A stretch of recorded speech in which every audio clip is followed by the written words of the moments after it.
Hey everybody, Tabitha here from Tabitha Explores, and it is time for episode 3 of Tabitha's Travel Tips.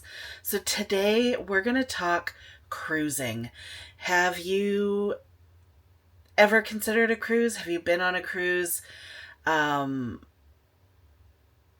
if you've never traveled on a cruise ship before, this is a great start for you. This is kind of picking your itinerary, trying to decide what cruise line to take and the itinerary to do. Maybe you've been on a cruise and it was the worst experience possible, and that's probably because you didn't ask yourself the right questions when you were planning it.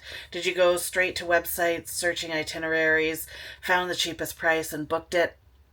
And then you go and you are expecting such an amazing time, and then it turns out the food isn't what you expected, or you only had 4 hours in port, and that was the port that you were most excited to see. So I want to ask you questions rather than tips today on helping you decide what the best cruise is for you. So it's cruise planning, like way ahead of time, just getting your information so that you select the best cruise for you and your party. So the first question is, who are you traveling with? Are you traveling solo? Maybe you're not traveling with anybody. Are you traveling with your husband or wife? Is this your honeymoon? Is it a bunch of friends that are going? Do you have family, young kids, teenagers? You want to think about what the cruise line you choose is going to do for your specific group. There are so many cruise lines out there that cater to different demographics. You do not want to take a bunch of rowdy kids on a cruise that's, a small ship and has no real activities for kids.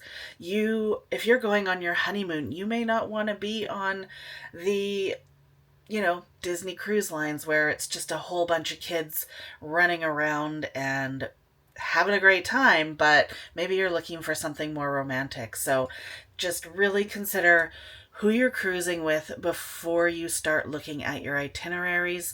Look at the cruise lines to see what kind of demographic they cater to, because I think that's going to give you the best start and attempt at making your best cruise work for you and have a great time. Tip number 2, what sort of experience are you looking for on the cruise ship? Not in your ports, not in your stops, on the cruise ship. Are you looking for small, intimate, luxurious, high class? Or are you looking to have a great time, so much fun, party, drink?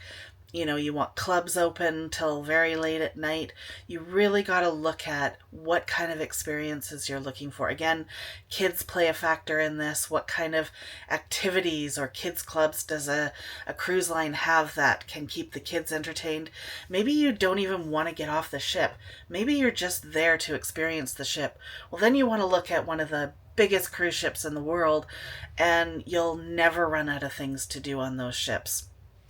So really think about the experience you're looking for before you decide on a cruise line. Narrow it down to, 2 or 3 different cruise lines, and then once you're ready, then you can start looking at your itineraries. Tip number 3, what is your budget? So we've figured out who's going with us, what group of people is going, what kind of experience you want. Now you got to look at your budget. So this will help you narrow it down as well. There's some luxury lines that are going to cost you a little bit more, but then you might find that more is included in that luxury line.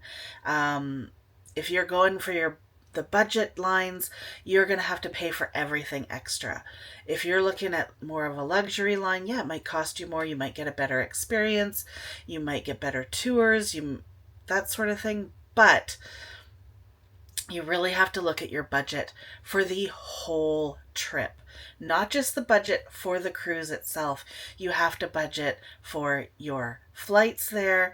You have to budget for your maybe accommodation before and after the cruise. If you're going to stay longer, either arrive earlier or stay later, and your budget on the ship. Not when you pay your cruise fee, in a lot of cases, you're just paying for your room. You got to think about things like tips. Not my kind of tips, but tips that you pay your serving staff and your housekeeping staff on board. A lot of cruise lines will charge those to your room. You have to be prepared for these sorts of costs.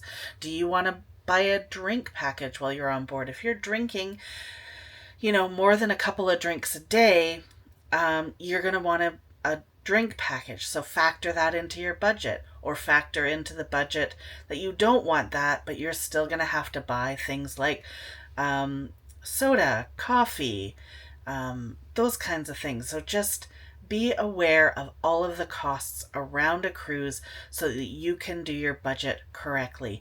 I have seen many people come on cruise ships and go, "What are these charges on my room?" Well, they're all things that you agreed to when you signed your cruise contract. You agreed to pay your wait staff and your housekeeping staff these gratuities that are automatically charged to your account.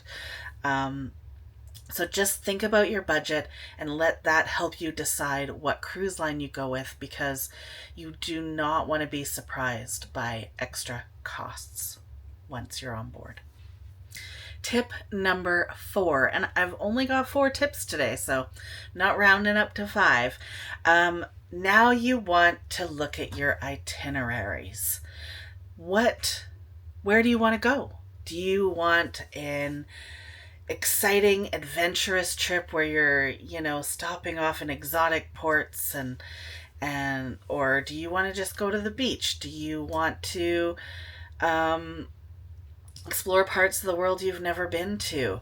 Make sure that you are doing your research on not just the places you're going, but the actual itinerary of the trips that you're considering. Sometimes the cruise lines will have, only 4 hours in port. You maybe arrive at 8 and you leave at noon, and that's in order to get to the next port. There are other cruise lines, you'll typically find them in the little pricier range, that do longer stays in ports. They'll stay all day or even an overnight stay. To experience another city at night can be a completely different experience than checking it out in the middle of the day, the hot sun, etc. Working on ships, I was really lucky to have a lot of overnights in ports or late stays where you stay till 8 p.m. or midnight and that sort of thing. So really think about those sorts of things regarding your itinerary that you want. You don't want to get on the ship and be disappointed that you're not arriving till noon and the ship leaves at 4. And so you've got, once you get off the ship and planning to get back to the ship, you've only got 3 hours to check out a port, and that may not be enough time. It may very well be. There might be one port that's a short stop and you don't care. You don't want to get off the ship that day. And that's fine too. But make sure you do your research and you know these things about your cruise before you go, because knowing everything about it before you go will help make your cruise the best it can be for you and your family, friends, situation, etc. It's amazing how one small thing can bring such disappointment to a cruise. So always make sure that you're doing everything you can to make the best out of your trip before you even book it. So there's my tips. There's 4 tips for planning your cruise itineraries. I really hope you like this video. Thank you so much for watching. Don't forget to like, share, subscribe, and we'll see you in the next video.